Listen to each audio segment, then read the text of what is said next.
Hello everybody, it's Glass Half Dead here. I have no visual aids for today's video, it's just me and my face. I am so sorry for the next 10 minutes, and it will be 10 minutes.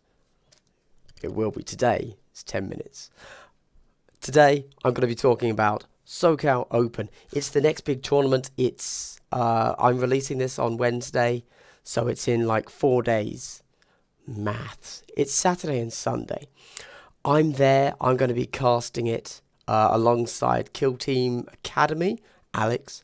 We're both going to be shoutcasting, I believe they call it, whilst Sheldon, that's Kill Team Stream, is going to be kind of running it behind the scenes. He's both the TO and taking charge of the cameras, whereas he's not actually going to be narrating over the top of it like me and Alex.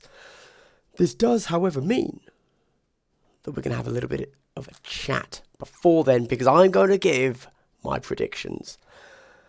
So, predictions. What do I think? Firstly, let's go over who's there. So ultimately, the prediction I'm going to give is faction. What faction's going to come first? Oh, there's more to talk about. We'll get to that. So, factions. Yep, we need to decide that. But we could go into a little bit more depth because we know some of the people that are going to be there. And this is why SoCal's really cool, because for those of you that, and that's the majority of my viewers, I believe, that liked my interview series, I think, not everyone is going to be there. But obviously I've interviewed Alex and I've interviewed Sheldon. They're going to be there. I've interviewed Michael. He's 100% going to be there. I've interviewed Beerenid. He's going to be there. I've interviewed... Actually, I'm not sure who else from my interview series is going to be there. For those of you into the Kill Team scene, there's also a podcast called Nightscast. The 4 lads from that are going to be there.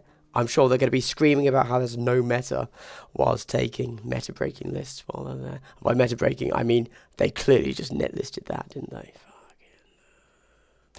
Well... So this means we can take a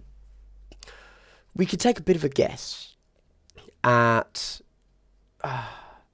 So, for example, I've asked a few of these people, "Do you know what you're going to take?"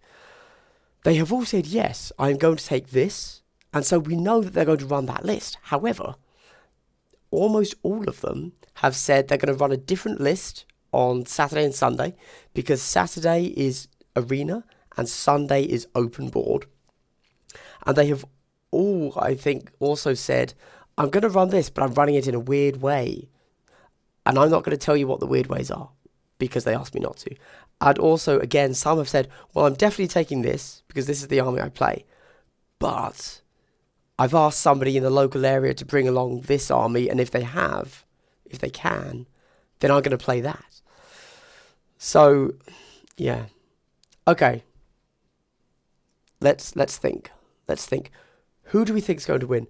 Who's strong at the moment? I'm just going to get... Shit, this is going to be a tier list, isn't it? Okay. Imperial Guard. I genuinely think after the Blackstone Fortress... is it Escalation? Yeah, Escalation released. Imperial Guard are equal to Tau. I think they are the strongest team equally with Tau. I would actually argue that if the game wasn't so objective heavy, they would blow Tau out of the water. But because Kill Team is just naturally all about movement, how you can get around your opponent, etc., a good Tau player with drones can block your guys and then fall back onto objectives, and there's very little a guard player can do about that. But if you ignore that, guard are so strong. It's insane. Obviously, if you get a few early kills, you can neuter them completely and have the easiest game of your life. But really strong. The Spain guys, the Spanish guys, just had, I think it was a 38-player tournament.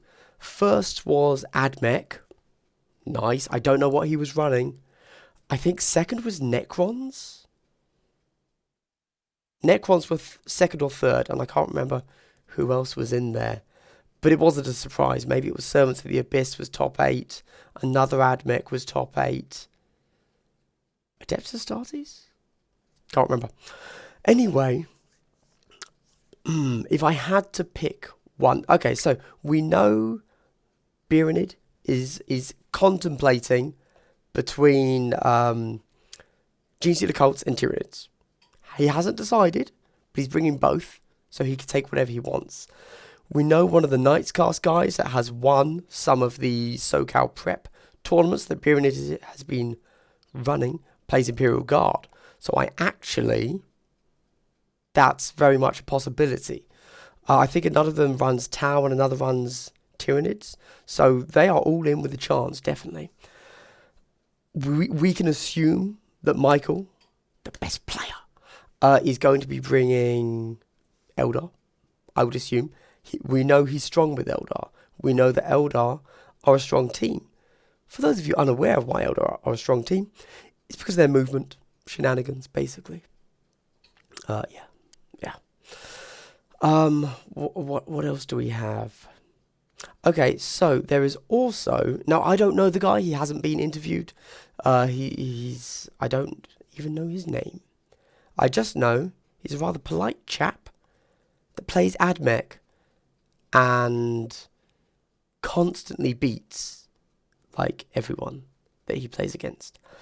Also, Birinid tells me, and I'm inclined to agree. So I would say AdMech definitely in with a shot. I know what Birinid is going to run with his if he runs Genestealer Cults, and I think he would be running an odd list. If he runs that, I think he could go the distance. It's a bit of an odd list, but yeah, it's not the standard Genestealer Cults list. So at least people wouldn't see it coming, which is a benefit. Who do I think... Okay, I'm going to give you top 3. Because as you can tell, I've planned this video brilliantly. I think that first, we are going to have... I'm just going to say Astra Militarum. Then, I think we're going to have AdMech. Then, I think we're going to have Tau. Boom. Boom. What did I say? Astra Militarum, AdMech, Tau. First place, second place, third place. Who do I think we're not going to see top 8?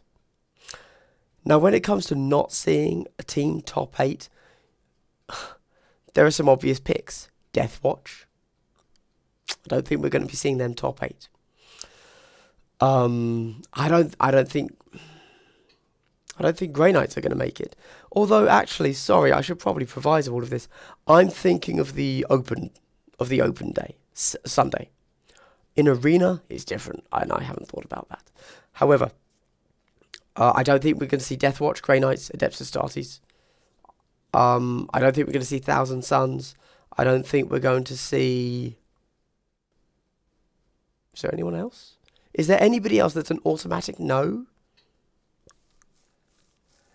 Normally, I would have put Genestealer Cults in there, but again, I know that Birinid is going to do something a little bit weird that people aren't expecting, and so that could put them into top 8. But if he wasn't doing that, I'd put them not in top 8. I really feel like I'm forgetting a faction. Oh, Kroot, obviously. I also don't think we're going to see Elicidian Star Striders or Gelapox top 8. But that kind of went without saying, didn't it? Is there anything else? Necrons. I think they're going to be top 8. I don't think they're going to be top 3. Which is odd to say, even though I won, well, came joint first, second, whatever you want to... Who counts? First, second, same thing, really. Even though I managed that with Necrons, I don't know why I'm saying they're not going to manage it. I just feel like if you sit down and you really think about the lists, Necrons probably shouldn't be in there. It's heavily down to the players, though. Obviously, if I was playing, Necrons would be first. Obviously. Anyway, is there anything else to say? I'm really excited for it. Please do all come along and check it. Sit in on the stream. It's going to be all Saturday, all Sunday, American time. I've got no idea what that is. I'm going to be jet lagged to balls. Barely awake. Probably won't have a voice day 2. Probably also hungover, I suspect. That's my bad. I'm going to apologise now. I apologise for that. Is there anything else? No. There you go. That's my tier rundown for Sunday. Saturday with Arena? I don't know. Haven't thought about it. GT Colts number 1. There you go. Tell me what you think. Am I wrong? More interestingly, do you think any of the teams that I said aren't going to make it will make it? You know, I've just thought of 2 teams that I didn't even mention. Harlequins, Drukhari. Drukhari have the chops. Rax, Soup, they've got stuff. Harlequins, I think, are a bit dicey. In the literal sense of the term, dicey, in that if you roll some bad dice, you're done. So I hesitate to put them top 8. Definitely. Yeah, that's just me, though. Drukhari could be top 8. Drukhari top 8. Let's throw them in there. Let's throw them into the mix. But what about you? What do you think? Have I missed any from the top 8? Give me your top 8 factions. Because I think that's what we really want to know. Can we start to accurately guess top 8 factions? I think what would be really interesting is if we get our results back of the top 8, and any of the ones I mentioned there, any of the top 3 I mentioned aren't in the top 8. I will definitely do a video kind of breaking that down and saying, why weren't they in the top 8? Oh, it's because there was only only one person took that faction, and actually a single person could get diced. It's, you know, statistical anomaly kind of thing. Be interesting. What do you think? Anyway, this has been Glass Half Dead. Yes, I am doing this entire video the night before I leave. I need to pack. I haven't packed yet. So I'm going to go do that now. Tell me what you think. This has been Glass Half Dead. I hope you've had a good day. I hope you continue to have a good day. See you on Saturday and Sunday, but you won't actually see me because I'm going to be streaming on another person's channel. So be in my Discord. You know what? I'm going to link my Discord down below, because on Saturday, Sunday, obviously in my Discord, we will put up links to the stream. Cool. Have a good day. Goodbye.